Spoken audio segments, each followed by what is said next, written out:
do alfabeto, nós estudamos a primeira, que era Aleph, nos Salmos 119, e nós vamos agora lá para o versículo de número 9. Você pode deixar a sua Bíblia aberta aí, nós vamos. A palavra que nós vamos estudar hoje, ela é, no alfabeto, ela é conhecida como Bet. Aí, é claro, não tem acento, no português seria Bet, né? Mas é a pronúncia mais próxima. Eu não sou o melhor dos hebreus, mas a pronúncia mais correta é Bet, né? E Bet significa, essa segunda letra do alfabeto, ela tem um significado importante, né? E ela vai nos trazer alguns ensinamentos. Por exemplo, nós vamos aprender aqui que seguir os preceitos de Deus desde a juventude. Seguir os preceitos de Deus desde a juventude. Essa juventude não é somente aquela classe jovens, mas a palavra de Deus, ela vai nos ensinar que desde muito cedo, quando nós começamos a caminhar na nossa fé cristã, nós já devemos seguir os preceitos de Deus, porque os preceitos de Deus é o caminho da nossa purificação, da nossa santificação. E aí, a pergunta emblemática que o salmista fala, né, na segunda letra do alfabeto, é como o jovem ou o mancebo, em outras versões o rapaz, purificará, né, o seu caminho. Essa é a pergunta. E aí, durante esses 9 versículos, esses 8 versículos, o salmista vai responder como nós vamos purificar o nosso caminho. A pergunta e a resposta estão aqui, porque o escritor deste livro, desse salmo de sabedoria, ele vai nos trazer as respostas. Como nós devemos purificar o nosso caminho, como nós vamos andar na nossa caminhada cristã. E a resposta desta pergunta mostra que nós já devemos obedecer esses preceitos desde cedo, desde muito novo. Isso tanto na idade cronológica, que seria, aí vamos lembrar daquele outro versículo, que a Bíblia diz assim: ensina o menino no caminho em que ele deve andar. Isso significa que nós precisamos obedecer os preceitos de Deus desde muito cedo. Ah, mas eu sou novo ainda na fé. Não interessa, a Bíblia diz que tem que ser desde cedo, né? E aí, como nós vamos aprender? Meditando, memorizando e dando testemunho. Os três pilares desses 8 versículos meditando, memorizando e dando testemunho daquilo que nós aprendemos. E aí, o versículo 9, então, quando a pergunta é feita, como purificará o jovem o seu caminho? Parece que não tem nada a ver, mas o escritor, ele põe jovem aqui justamente para nos dar alguns alertas. Porque quando nós somos novos, quando nós somos tanto novos na idade cronológica, temos aqui os jovens, né? Ou na nossa vida nova com Cristo, a gente se enche de quê? A gente se enche de ambições, a gente se enche de alguns desejos, a gente tem algumas vontades, e às vezes, por sermos novos, a gente é um pouco acima do normal, né? Nós somos muito atirados. E eu sei que você já foi jovem e você sabe o que eu estou dizendo, né? Então, e quando nós também somos novos convertidos, nós temos essa mesma qualidade. Desde muito jovem, nós somos muito atirados, sim ou não? Quem aqui já foi novo convertido? Todo. Deixa eu te perguntar, novo convertido é ou não é atirado, gente? Sim ou não, gente? Vocês estão aí? Quando você era novo convertido, o novo convertido é assim: ele quer fazer e não quer saber como que tem que fazer. Eu falo porque eu nasci no Evangelho, então não passei, mas eu conheci novos convertidos que eles chegam para arrebentar. Vamos fazer isso, vamos fazer aquilo. Por quê? Porque quem é jovem, tanto cronologicamente como na fé, ele está cheio de vigor, ele quer fazer. Ele não se preocupa em como fazer. Quais são as regras para que isso possa acontecer? E aí o salmista está dando um conselho para os jovens, justamente. Jovens, eu repito, não é esse sermão aqui, não é só para a mocidade, não, é para todos nós. Ele está dizendo: olha, vocês podem ter ambições, vocês podem ter aspirações, vocês podem ter desejos, vocês podem ter sentimentos, vocês podem querer crescer, se desenvolver, porém precisa lembrar de uma coisa: o seu caminho precisa ser um caminho purificado. E aí o salmista vai dizer: como purificará? E essa palavra purificar, hoje pela manhãzinha, eu meditando nesse texto, após orar aqui na igreja, a Bíblia nos diz, essa palavra purificar, ela pode ser dividida em duas coisas. Purificação significa ato e processo. Então, não tem como se purificar se não tiver uma atitude e não tiver um processo. Porque purificação, no sentido cristão, nada mais é do que ato e processo de viver uma vida moralmente limpa, de obediência a Deus e de amor ao próximo. Então, mais uma vez, um pilar com 3 pilastras. Se eu quero me purificar, eu preciso passar pelo ato e pelo processo. E se eu passar pelo processo, eu vou viver uma vida limpa moralmente, uma vida de obediência a Deus e uma vida de amor ao próximo. Por isso o salmista diz: se você quer purificar o seu caminho, você vai ter que observar. Eu já chego no observar, mas eu queria dizer que a purificação ela é realizada por meio da fé e pelo poder da morte de Cristo na cruz. Ninguém consegue ter um caminho puro se ele não passar por Cristo. Ninguém consegue viver uma vida, uma caminhada de obediência se ele não passar por Cristo. E ele precisa ter fé de que Cristo morreu no lugar dele para que você se arrependesse dos seus pecados.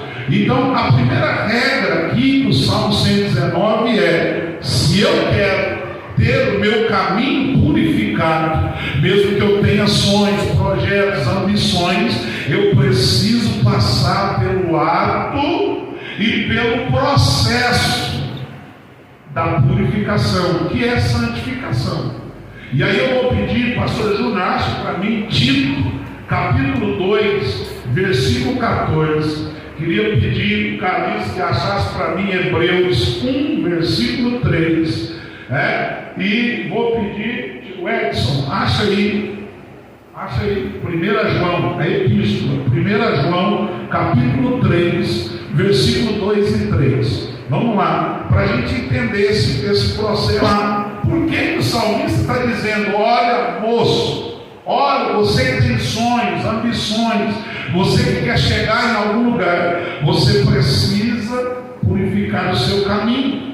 e purificar o seu caminho. Já já nós vamos ver bem no finalzinho do Salmo que quem anda com o caminho purificado, ele dá testemunho disso. O testemunho dele vai acompanhando ele aonde ele passa. Por quê? Porque há um processo sendo gerado, e eu tenho uma palavra de Deus para a sua vida essa noite. Se nós observarmos a palavra de Deus, esse processo será constante na minha e na sua vida.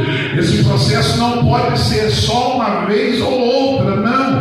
Nós precisamos todos os dias estar passando pelo ato e pelo processo da purificação, da santificação. Leia para mim Tito 2,14.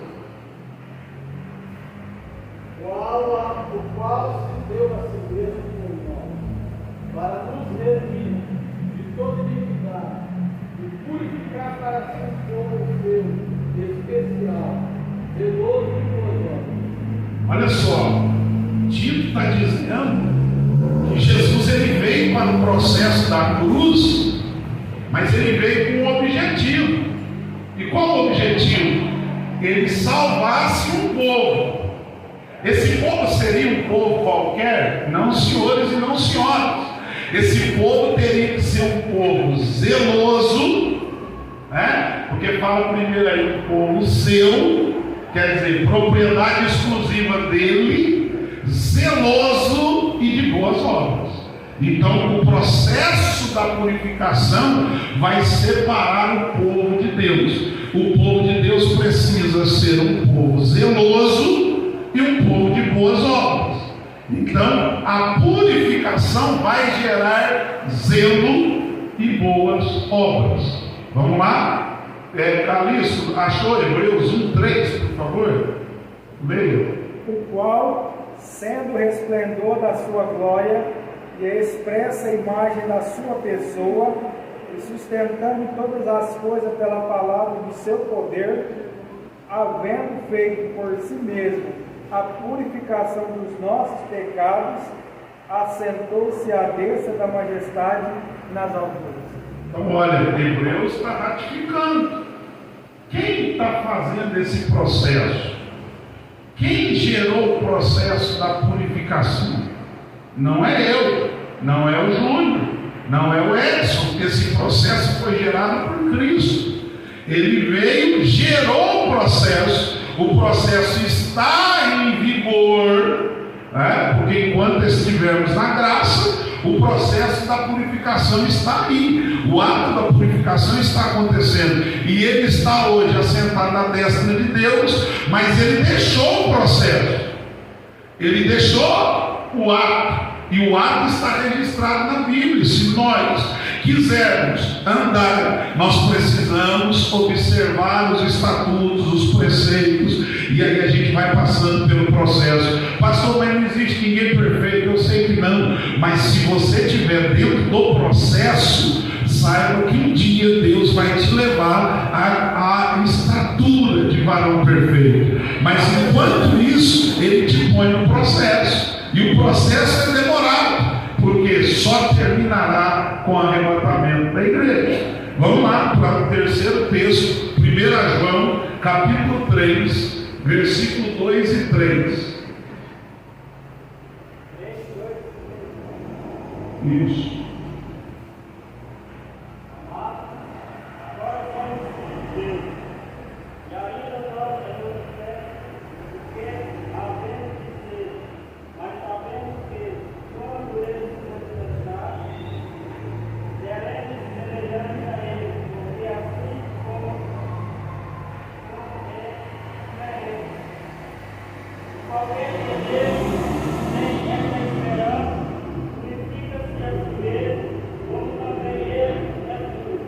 Tá, olha só, esse processo, irmã Cléia, ele é um processo, não é um processo para qualquer pessoa.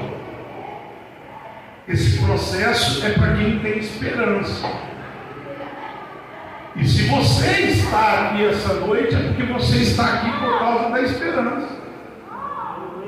Qual é a esperança da igreja?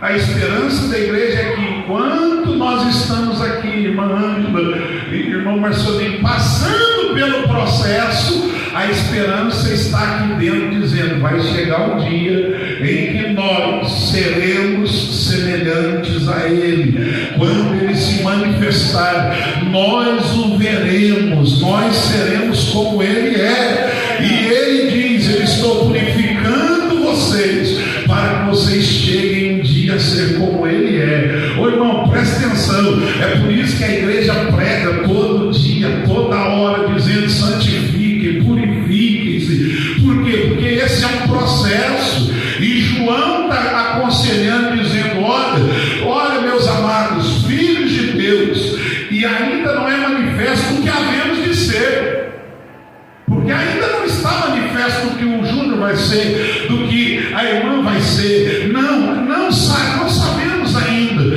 mas uma coisa é certa: nós temos a esperança, irmã Tatilene, e a Bíblia diz: e qualquer que nele tem essa esperança, purifica-se a si mesmo, como também ele é puro. Então a gente só vai para a purificação, a gente só busca mudar a nossa caminhada, porque nós temos uma esperança. Porque quem não tem mais a esperança, jamais vai querer entrar nesse processo, Rodolfo. Por quê? Porque ele não tem esperança de nada. Mas eu e você, mesmo com as nossas falhas, nós ainda temos uma esperança. Uma esperança. E qual é? Que um dia, ao estrungir da última trombeta, o céu se abrirá, Jesus descerá nas nuvens e virá buscar eu e você para colocarmos nas mansões celestiais. Então nós nos propomos aqui hoje a passar pelo processo. E o salmista está dizendo: como vocês vão purificar o caminho? A receita é muito clara, irmã Lourdes. A receita é muito clara, irmão Heleno. É só ser obediente à palavra. É simples assim, pastor, é simples. Irmão, você não precisa fazer o que eu quero. Você não precisa fazer o que a irmã Nezinha fala para você fazer. Você só precisa fazer o que está aqui. Se você obedecer e fizer o que está aqui, já está bom. Você não precisa de mais nada. Eu obedeço aqui, acredito no que aqui está. E aqui tem muita coisa que muita gente já não acredita mais. Mas eu acredito que essa igreja, ela continua obedecendo a palavra. E a obediência aqui não é parcial, viu, irmão? A obediência aqui não é parcial. Porque se você olhar no Salmo 119, é em si, olha só, olha o que diz o Salmo 119 que nós lemos. O versículo 9 diz: observando conforme a tua palavra. Só que tem uma outra versão que diz assim, que é sendo obediente a toda a tua palavra. Então escute uma coisa: seja obediente à palavra. O que significa obediência no hebraico?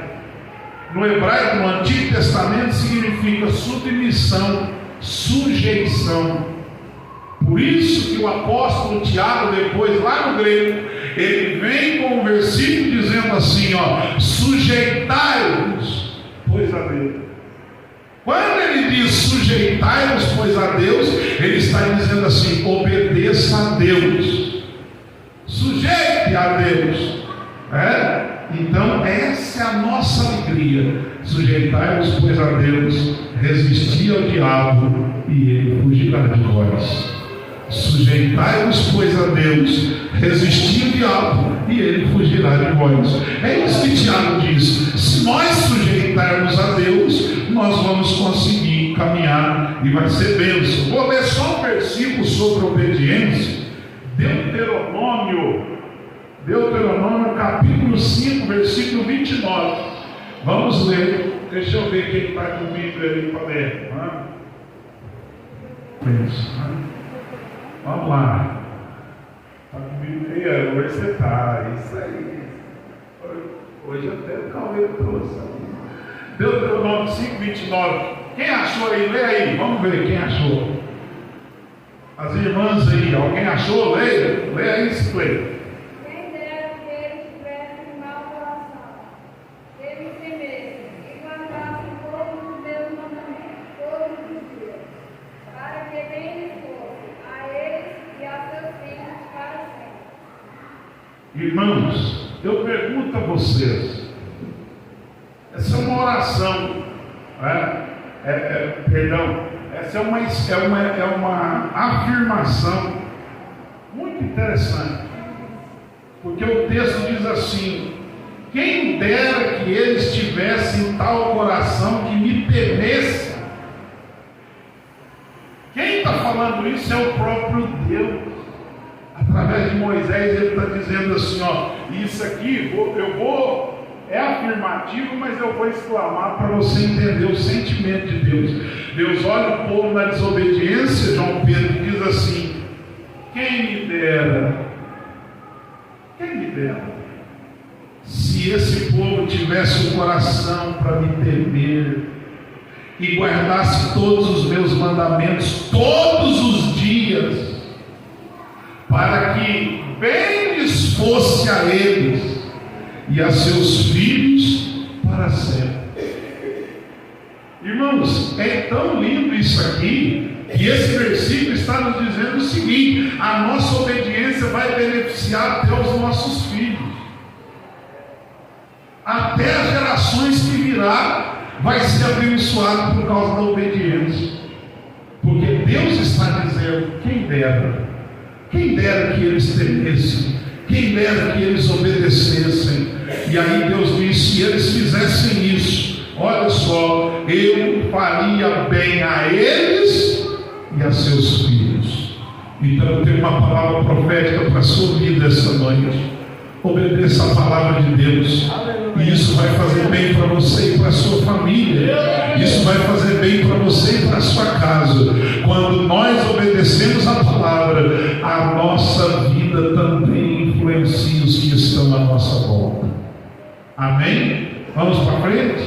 Ontem os irmãos que estavam comigo lá em Garapava viu lá o pastor de Uberlândia na escola bíblica de obreiros e membros, falando sobre algumas coisas sobre isso, né? Quando os pais não obedecem, os filhos acabam ou indo para o mesmo caminho, ou eles acabam denunciando os pais.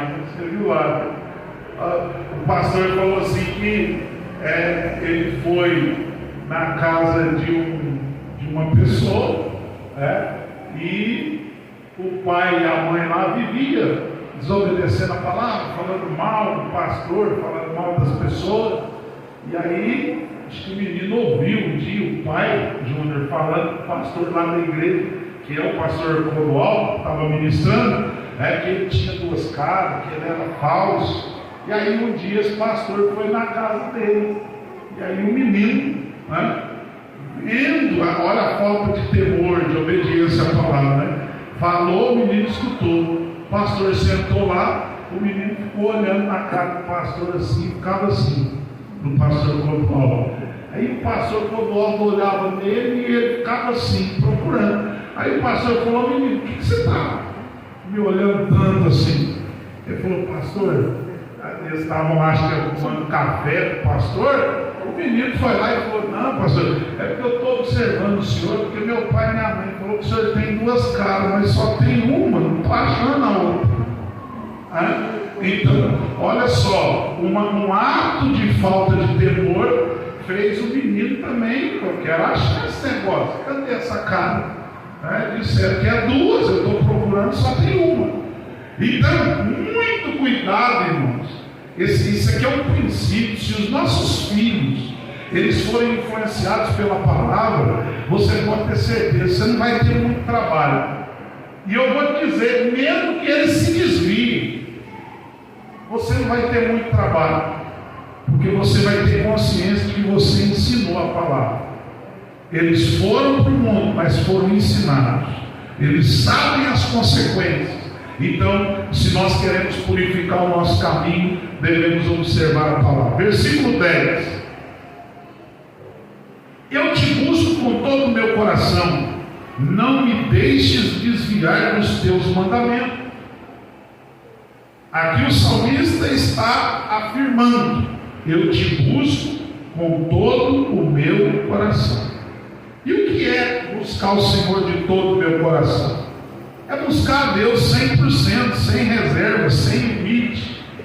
É depender totalmente de Deus em qualquer situação. Se nós queremos viver uma vida abençoada, precisamos buscar o Senhor de todo o nosso coração. E esse buscar aqui, quando a gente lê isso aqui, irmã Verônica, a gente só acha que o salmista está falando sobre oração. Não, ele está dizendo buscar aqui no sentido de viver de todo o coração para Deus, 100% para Ele, tudo primeiro para Ele, tudo eu preciso depender dEle. Jeremias 29:13. Vamos ler aí, Rodolfo. Jeremias 29:13.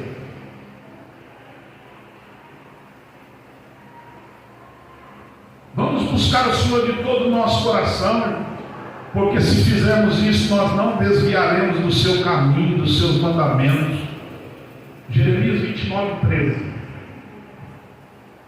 E buscar-me-eis, e me achareis, quando me buscar de todo o vosso coração. Então, vamos ler, calma aí, fique em pé, porque você vai reler. Vamos fazer uma exegese desse versículo juntos. Se buscarmos ao Senhor de qualquer maneira, nós vamos encontrar Deus? Sim ou não? Deus! Aí você acha que Deus vai... Se nós formos viver uma vida cristã paralela, mundo, igreja, igreja, mundo, vocês acham que essa pessoa vai conseguir trazer Deus para perto dela? Sim ou não? Só o irmão Nilzinho está com coragem. Não, gente. E por quê? Vamos reler. Olha o que Jeremias está dizendo para a nação. Porque certamente tinha gente dizendo, Júnior, não, nós estamos buscando, nós estamos indo no templo, nós estamos levando oferta, tem profeta, tem sacerdote, está tudo certo aqui, nós estamos levando incenso, nós estamos levando as ofertas pacíficas, tudo, a de holocausto. Mas aí o profeta abre a boca na porta do tabernáculo e diz isso aí, ó. Ouve aí. E buscar-me-eis, e me achareis. Então vamos lá, ó. E buscar-me-eis, e me achareis. Aí tem um quando. Lê aí, quando. Quando me buscardes de todo o vosso coração. Então tem um quando. Então não é de qualquer maneira que eu busco. Eu preciso buscar. E repito, esse buscar não é só na questão da oração, irmãos. Esse buscar é você viver em comunhão com Deus, buscando a Deus, vivendo para Deus, fazendo para Deus. O Jeremias deixou claro, obrigado, que se nós buscarmos ao Senhor de qualquer maneira, nós não vamos achar Ele. Mas se buscarmos Ele de todo o coração, Ele nos encontrará e nós o encontraremos. Então eu quero deixar uma palavra profética, sim, vou liberar uma palavra para a sua vida. Se você buscar a Deus sem reserva, ainda hoje, Ele vai encontrar com você aonde você estiver. Aonde você estiver, Deus vai te encontrar. Lembra de Jacó? Jacó fez um monte de oração bonita. Eu vou te obedecer, vou fazer isso, fazer aquilo, e não fazia. A única vez que ele resolve buscar Deus de todo o coração, o que acontece? Deus desce em forma de um anjo no vale de Jaboque, e lá Jacó luta com aquele ser. Por quê? Porque ele buscou de todo o coração, e ali Deus toca em Jacó e muda a vida dele, muda o nome dele, muda a situação dele. Então Deus essa noite está dizendo: você não vai se desviar nem para a direita, nem para a esquerda, você vai caminhar adiante, porque você vai buscar o Senhor de todo o teu coração. Busca o Senhor de toda a tua alma. Não se aparte do caminho, não se aparte da palavra, não se aparte dos estatutos de Deus, porque Deus quer encontrar com você ainda hoje. Deus quer se encontrar com você e comigo. O desejo de Deus é viver no meu caminho, no seu caminho. E eu espero que você não faça como os discípulos do caminho aconteceram, mas eu creio que aqui essa noite tem crente dizendo, pastor, lá dentro do coração dizendo, hoje eu busquei a Deus de todo o coração, e eu sei que Ele vai se encontrar comigo, eu vou achar Ele, a provisão vai chegar, o milagre vai chegar, a cura, a libertação, tudo vai chegar, porque o crente busca o Senhor 100% Deus, 100% Deus. Irmãos, eu vou falar para os irmãos uma coisa assim, muito do meu coração. Hoje, nas nossas igrejas, a gente ouve muita gente dizer assim, antigamente, hoje não tem mais, hoje não tem mais. E eu pergunto a vocês, o nosso Deus mudou?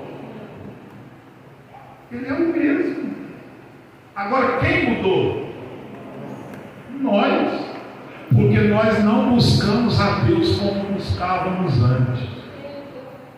Vamos falar a verdade, e eu falo por mim também, eu sou de uma geração que a gente orava, a gente ficava 3, 4 horas na vigília. Hoje, eu não sei os irmãos aqui, mas antigamente as nossas vigílias eram para orar mesmo, você saía de lá com o joelho doendo. Hoje nas vigílias aí nas igrejas, grande vigilão do avivamento, você chega lá, ora 2 minutos e só canta, só louva, o povo dança, pula e vai embora e diz que fez vigília. As vigílias era aquela que você ralava o joelho,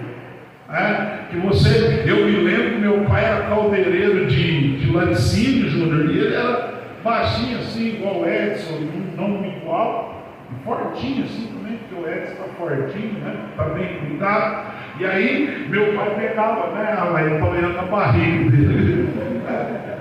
E meu pai pegava aquelas toras assim, irmão, de lenha, para jogar na caldeira. Quem conhece caldeira aí sabe. Trabalhava das 4 da manhã às 14 horas, sem almoço, sem nada, na caldeira, alimentando a caldeira do laticínio. E ele chegava em casa, irmão Marcionino, dando cãibra para tomar banho. Quantas vezes minha mãe teve que entrar no banheiro para ajudar ele a tomar banho, porque ele estava retorcendo tudo de cãibra. Só que ele ia para a vigília. E ele dobrava o joelho lá e orava. Teve uma vez para levantar ele, se tiver que chamar os irmãos, porque aí a coluna dele endureceu, aí tiver que levantar o irmão Dito e levar o irmão Dito para dentro do carro carregado, mas ele ficou o tempo todo orando ao Senhor. Hoje nós não temos mais sacrifício. Você quer ouvir uma? Quantos jejuns você fez ao Senhor esse ano? Estou olhando aí para ver se alguém levanta a mão. Diz 1, 2, 3, 10. Olha só, como nós vamos buscar o Senhor de todo o nosso coração, se nós não mortificamos a nossa carne, se nós não temos nenhum tipo de sacrifício.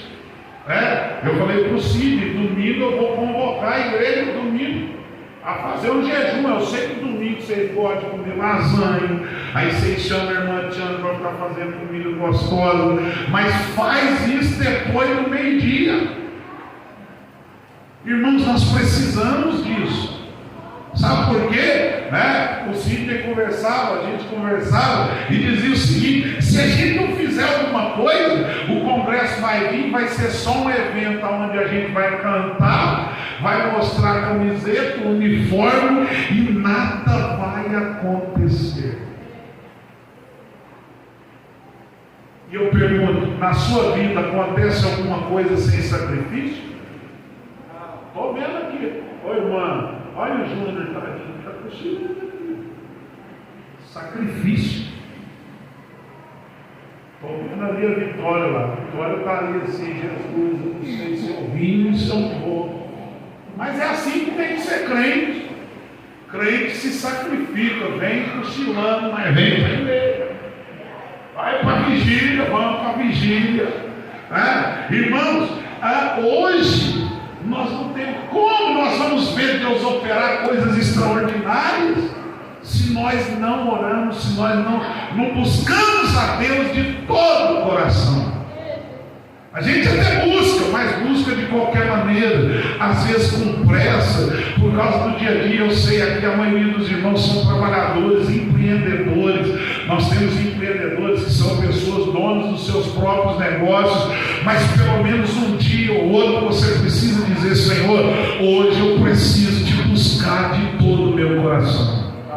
Hoje eu vou abrir mão da lasanha, hoje eu vou abrir mão da coca, hoje eu vou abrir mão disso, daquilo, mas eu vou ficar pertinho do teu trono, porque eu quero ver a sua glória, eu quero ver a sua glória se manifestar. Então eu te convoco, igreja do Senhor Jesus, vamos buscar o Senhor de todo o nosso coração. Sabe o que vai acontecer? Deus vai começar a fazer coisa grande. E começará pela tua vida, porque aquilo que você acha que é impossível, Deus vai fazer na sua vida quando você buscar Ele de todo o coração. Amém, igreja? Amém. Eu sei que é uma tentação comer pizza da irmã Ângela, mas chega no sábado, você come até 11 horas, aí das 11 até no outro dia, meio-dia, você fica consagrando. Senhor, eu vou consagrar. Olha lá, irmã, ainda está ali, ela faz, como é que chama aquele lanche que ela me falaram? Tem um negócio lá que é forte. Come, se alimenta, mas diz agora só domingo, meio-dia, Senhor. Inclusive, domingo não vai ter nem café. Eu sei que não vai vir ninguém, vai vir só nós na escola, mas vai ter café não. Consagração. Nós vamos vir em jejum. Por quê? Porque se nós buscarmos o Senhor de todo o nosso coração, irmãos, não tem demônio que trava aqui em cima nada. Lembra de Daniel? Quando pensaram em travar o céu, Deus chamou Miguel e disse: desce a espada lá, abre o caminho, porque eu quero ouvir a voz do meu filho. Aleluia! E já manda Gabriel para entregar um recado para ele. Eu tenho uma palavra de Deus para você. Quando você buscar Deus de todo o coração, o céu não vai ficar travado para você. O mensageiro vai descer para te entregar o recado. Deus vai fazer algo grande na sua vida. Vamos lá rapidinho, versículo de número 11. Guardei a tua palavra no meu coração.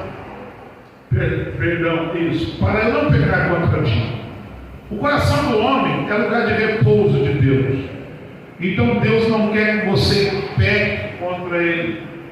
E para você não pecar, faz Deus repousar na tua vida. Nós falamos aqui, Ele é o verbo, Ele é a palavra. Então faz Ele repousar no teu coração. Se Ele repousar aí, você não vai pecar contra Ele. Vamos adiante, versículo 12. Bendito és tu, Senhor, ensina-me os teus estatutos. Aqui o salmista está chamando Deus de bendito. E a palavra bendito, os judeus, eles pronunciam essa palavra bendito de forma muito interessante, porque você já deve ter ouvido essa palavra: bendito que vem em nome do Senhor. Os judeus pronunciam Baruch Rabá Ben Hashem Adonai. Bendito o que vem em nome do Senhor. Irmãos, essa palavra bendito significa abençoador. Abençoado. Por isso que quem chama Benedito, no caso meu pai e outros, o significado do nome Benedito vem de bendito, que é abençoado ou abençoador. E nós precisamos entender que quando nós observamos a palavra de Deus, nós estamos sendo abençoados, porque Ele é bendito. E Ele, sendo bendito, Ele está aqui para te ensinar os estatutos dele. No direito, a palavra estatuto significa o quê? Algo, uma lei que se forma para formar uma organização, uma empresa, uma associação, uma ONG, usa-se o estatuto. Por que estatuto? Porque o estatuto é que rege aquela entidade. Aí o salmista está dizendo: o Senhor é bendito, porque o Senhor me ensina os estatutos. Oh, irmão, sabe o que ele está dizendo? O Senhor me ensina todas as leis da sua casa, da sua igreja, da vida contigo. Eu sou abençoado porque o Senhor me ensina os seus estatutos. O Espírito Santo é que te convence, não é eu. É o Espírito Santo que é bendito e ele te ensina os estatutos. E quando ele te ensina os estatutos, versículo 13, quando alguém, estou vendo ali, Débora, olha só, quando alguém sabe os estatutos com os lábios, olha só, quem aprende os estatutos, versículo 13, com os meus lábios, contei todos os juízos de tua boca. Ele senta, irmãs Jéssicas, ele senta e ensina. Aí você levanta e com a sua boca você sai ensinando os juízos dele que ele te ensinou. Aleluia. E é por isso que pregar a palavra não é fácil, porque pregar a palavra de Deus é levar juízos. E levar juízos, ninguém quer juízo, irmão. Todo mundo só quer o quê? A bênção, o milagre. Juízo ninguém quer, porque juízo significa autoridade maior do que eu e você. Ele vem e traga os seus juízos. Aquilo que ele pode fazer se você não obedecer, aquilo que ele pode fazer se você não andar. Esse salmista está alegre, dizendo: ele é bendito porque ele me ensinou os estatutos, e eu agora vou abrir os meus lábios e vou contar todos os juízos dele que saiu da boca dele. Essa igreja de São Benedito, ela não vai se acovardar, nem eu, nem os obreiros, nem você, nem irmã, nem irmão, nem jovem. Sabe por quê? Porque Deus nos ensinou os estatutos, e agora nós devemos abrir a nossa boca e espalhar os juízos de Deus para aqueles que não conhecem. Eu e você precisamos contar o juízo. Eu estou encerrando, e contar aqui significa enumerar. Se é um estatuto, tem artigo, tem parágrafo. Então Deus está te ensinando para você levar para alguém e dizer: olha aqui os estatutos, olha aqui os artigos, olha aqui o que Deus fala, olha aqui o que Deus pede, olha aqui o que tem que ser feito. E é assim que a igreja vai caminhar, porque nós sabemos de uma coisa: o Senhor está nos ensinando os seus estatutos, e ninguém vai calar a nossa boca. Nós vamos levar os juízos dele para todas as nações. Versículo 14. Vai levar os juízos mesmo, gente? Escuta aí, ó. Aí ele diz assim: com o caminho dos teus estatutos, do que com todas as riquezas. Porque levar os estatutos, você vai se deparar com alguém que não está preocupado com os estatutos. Está preocupado com a beleza, com o dinheiro, com aquilo que ele tem, com aquilo que ele granjeou. Ele não está preocupado. Só que esse salmista levou a palavra, mas ele volta assim, dizendo: eu me alegro. Eu me alegro. O Calixto se alegra.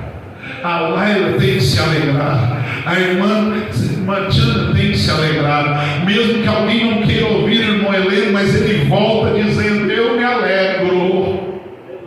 Eu estou alegre.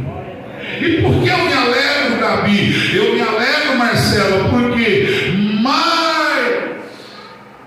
eu me alegro mais com o caminho dos teus estatutos do que com todas as riquezas. Tem gente trocando os estatutos de Deus por coisas banais, mas a igreja de São Benedito, ela está aqui dizendo: eu me alegro na palavra, porque a palavra de Deus me ensina. Eu sou feliz em viver do estatuto que ele me ensinou. Eu sou feliz por aquilo que ele me ensina todos os dias. Irmão, vamos ler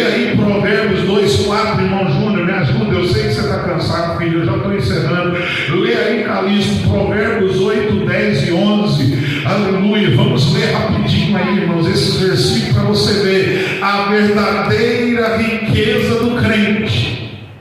Marcos, não é o dinheiro. A verdadeira alegria da igreja não é as riquezas, né, irmã Nilzinha? A verdadeira alegria do crente é voltar para casa dizendo: eu me alegro com os teus estatutos. E mesmo que os seus estatutos venham me dizer não, eu me alegro nos seus estatutos, porque aqui tem mais não do que sim. Mas Deus está dizendo para você: se alegre na palavra.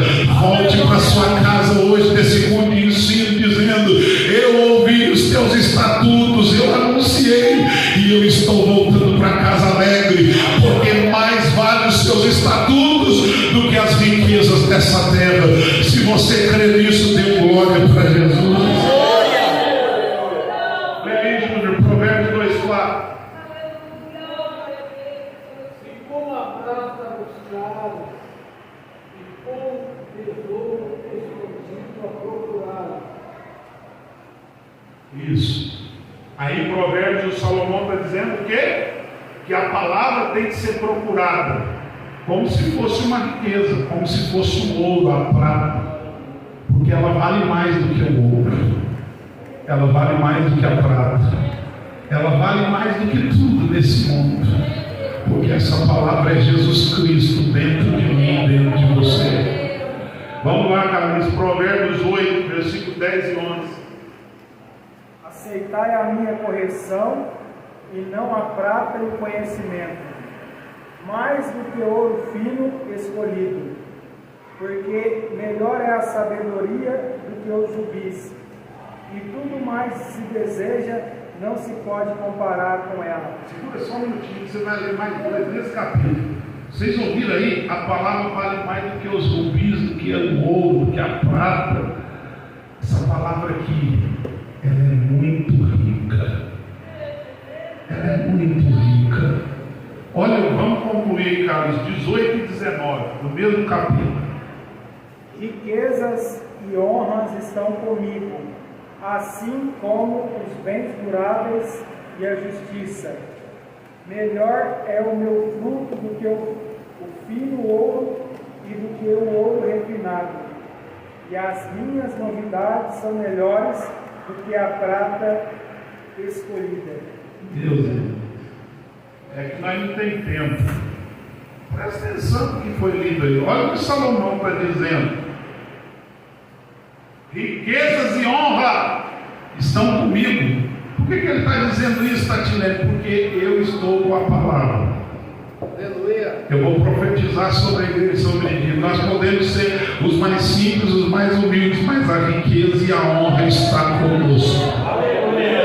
A riqueza e a honra está com a igreja. Olha o que ele diz. Ele diz assim, Marcela: sim, as riquezas que estão comigo são duráveis e justiça.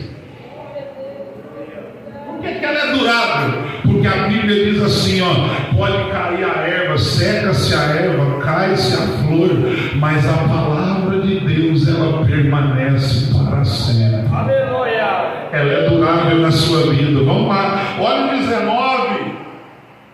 Melhor é o fruto do que o ouro. O fruto do que, gente? O fruto dessa palavra que você está estudando aqui hoje. O fruto do Espírito é melhor do que o ouro, sim, do que o ouro refinado. E agora, olha aí, irmão, se eu fosse você, eu grifava isso aqui e ia embora glorificando. Olha só o que diz aí, ó: e as minhas novidades são melhores do que a prata escolhida. Aleluia. As novidades que a palavra de Deus vai gerar na vida da irmã ali vai ser maior do que a prata escolhida.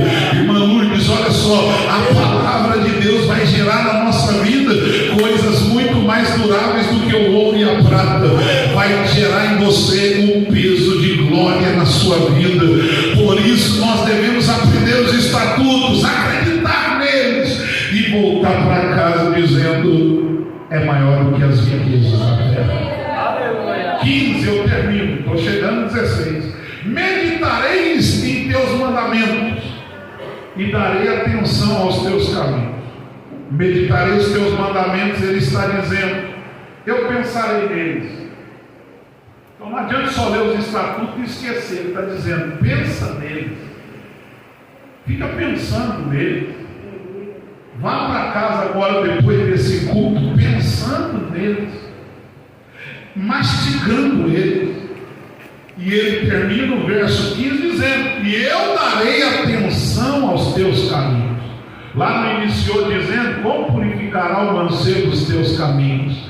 Aqui ele já está dizendo, olha, eu estou observando tudo, e eu quero dizer, Senhor, eu darei atenção aos teus caminhos. Eu darei atenção aos teus caminhos.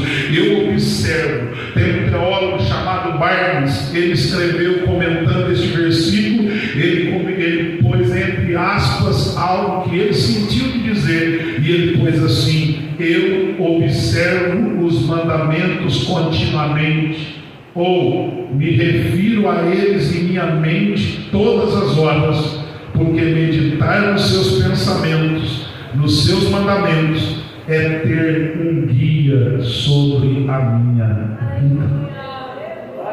Se você se guiar pela palavra todos os dias, você não será confundido. Aleluia. Deus, vamos para o 16 e a gente encerra. Terei prazer nos teus estatutos e não esquecerei a tua palavra. No 15, ele diz que iria pensar neles. Sim ou não? Não esquecerei da tua palavra. Agora aqui no 16 ele está dizendo, não esquecerei da tua palavra. No 15 ele diz, eu vou dar atenção. No 16 eu não vou esquecer. E é interessante que ele diz, eu terei prazer. E o que significa prazer, gente? Felicidade. Viver a palavra é ser feliz. E aí eu concluo te dizendo, não esqueça da palavra. O próprio Barnes também diz assim, não deixarei que o mundo nunca tire da minha mente a tua palavra. Que você vá para sua casa dizendo, o mundo não vai tirar a palavra de dentro de mim. O mundo não vai tirar a palavra de dentro de mim. E eu tenho certeza que você será um jovem de 100 anos para baixo. Você será um jovem da letra aqui do Betes. Você será um jovem que segue os preceitos de Deus desde a sua juventude.